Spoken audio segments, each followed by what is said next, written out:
Hi, it's Nina. Well, hello and welcome again on Now I Know channel.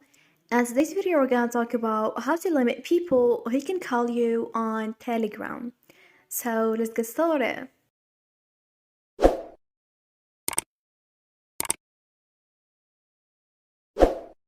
Well, first, after getting the application and to limit people who can call you on Telegram, tap on the hamburger icon top left.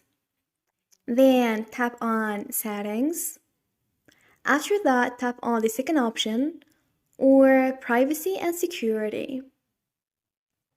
A list of options will appear, so choose calls.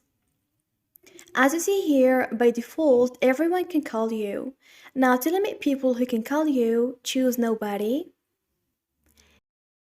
Then tap on add exceptions to select the persons you want them to call you.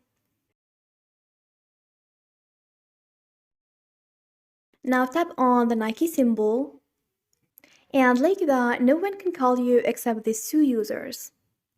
You can also delete anyone from this list by tap on these three dots and choose delete. And this is it. Thanks for watching. See ya.